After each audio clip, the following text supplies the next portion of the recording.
Hi guys, how you doing? So, if you thought all on four or having a full mouth of dental implants was expensive, let me show you how we can make it even more expensive. Okay, so today we're going to talk about how we can use guided surgery for all on four treatments or full mouth of having dental implants. My name's Gus. I'm a cosmetic and implant dentist based near London in the UK. And for those of you guys who've been following my channel, you know what we're all about. Okay, we do a lot of cosmetic and implant surgical stuff, and we're always pushing the boundaries on what we can do in terms of safety and aesthetics. Okay, and one treatment we do a lot of is all on four. All on four is a treatment where somebody has a very bad unhealthy set of teeth for whatever reasons, and there's no way we can keep hold of the teeth. So we have to remove all the teeth, put in implants, and we do all of this in one surgical appointment. Okay, so only one appointment needing anesthetic, and generally patients find this a life-changing experience. Now, because of all of the marketing around this kind of procedure, a lot of people think that it's for them when in reality there's other options. And you know that I always advocate trying to keep hold of your healthy teeth if it makes economical and viable sense. Now, back to all on four and dental implants. So last year I did a whole bunch of videos regarding something called guided surgery. And I'm a massive fan of guided surgery. Guided surgery is essentially when we take CT scans for our patients and we take digital scans, we combine the information together and we plan the most ideal position for a dental implant based on the scans and photos. Okay, we do all of this way before the patient actually comes in for the treatment. And we have what's called a surgical guide made. We place this guide over the teeth. This guide has a little hole in it. Our drills and everything go through the hole. Even the implant goes through that hole. And it means that there is no error, or I should say there's very, very little error in the actual position of that implant.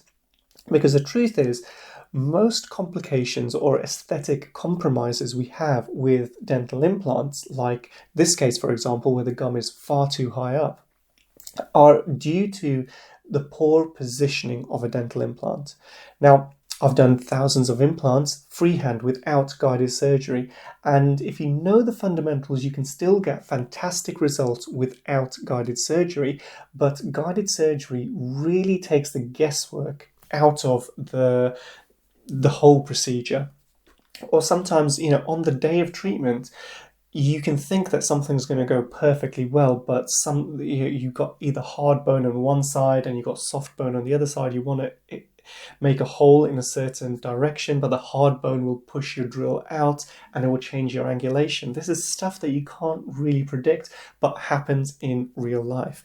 And implants at the front of the mouth, it's super critical for the positioning to be as perfect as possible. Now, you might be thinking, okay, so why do we not use guided surgery for all on four cases? Well, there's a couple of reasons for this. Number one, the way we do guided surgery is different. If we've got one or two teeth present, our teeth are fixed reference points which we can rest the guide on.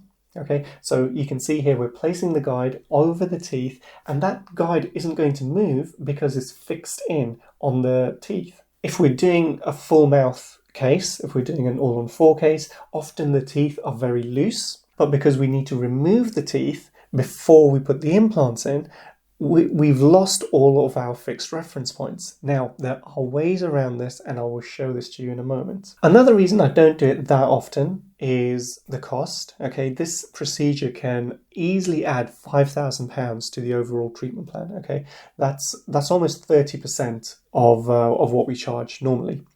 So it's a significant additional cost. The truth is there are other ways to get the implants in a pretty good position. Okay, and this might sound a little bit strange, but you don't need to be so accurate with the positioning of an all-on-four set of implants as you do with the positioning of a single front tooth.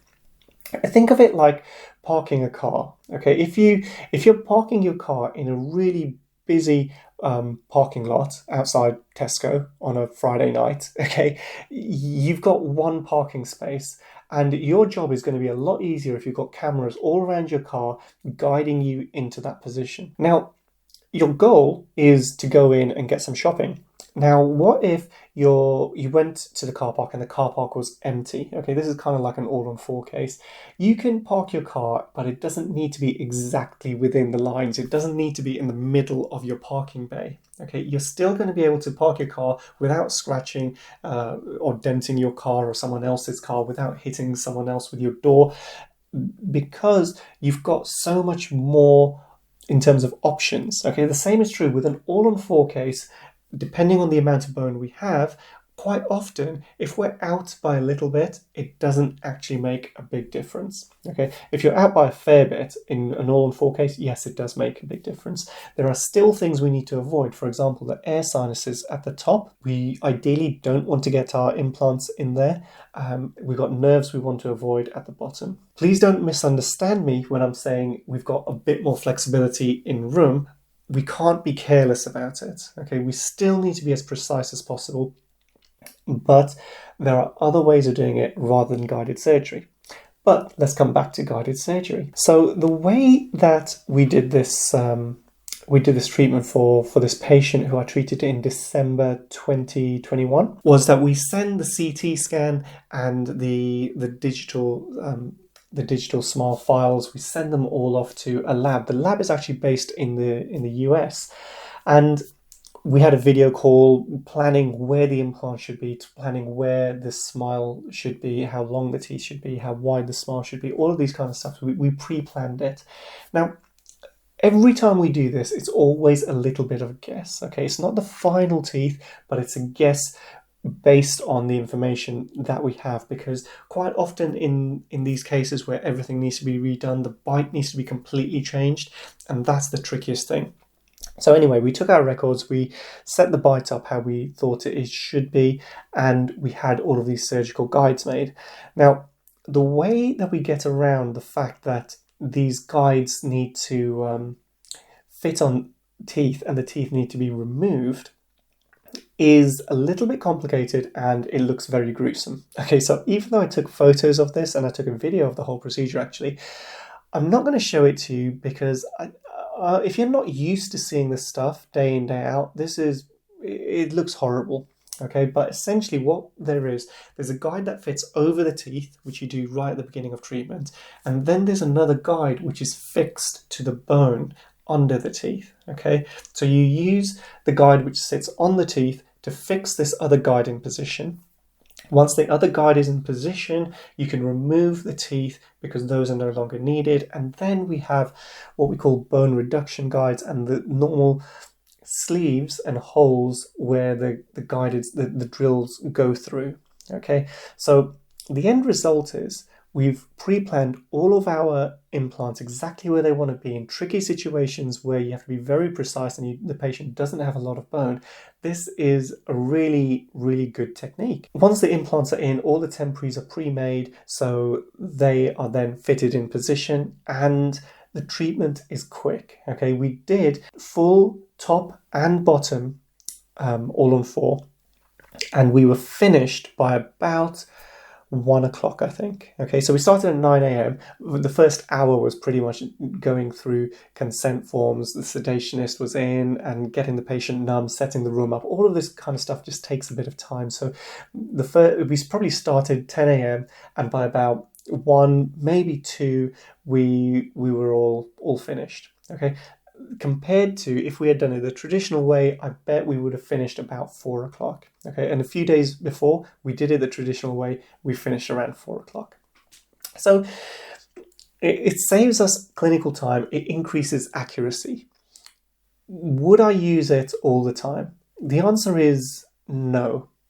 And I now offer it to all of our patients, but it is a significant cost. Okay, and not everybody needs it, right? We've been getting absolutely fantastic results without it. But if somebody has a situation where they don't have a lot of bone and suddenly we need that accuracy for implants, then I would definitely recommend it. Okay. And quite often patients are asking me, what should they do? And I'm only going to recommend the stuff which is truly beneficial to them. But I don't want it to be bad value for money. Okay, just because it saves me a few hours doesn't mean that the patient should pay a lot of money to have the treatment done in that way. If there is a clinical benefit, and I honestly think it's beneficial for the patient, I think it's an excellent technique to have as an option. I mean, as for the UK distributor, I'm actually really good friends with the lab in the UK who manages this system, and they got me using it, and I'm super impressed. Okay, I'm super impressed with how accurate this system actually was. Granted, I've only done one case, top and bottom. The bite was not accurate, but I think that's because the initial situation that the patient had, the bite was actually very complicated. So it might be an issue with us taking the records rather than the way that all the temporaries were made and set up. But remember, the temporaries are always the temporaries. Remember, these temporaries are a guess on what we think the end result should look like, but in reality, when we took it to the patient, the front teeth are too forward, they're too long, they're too wide. There's just too much top tooth on show here.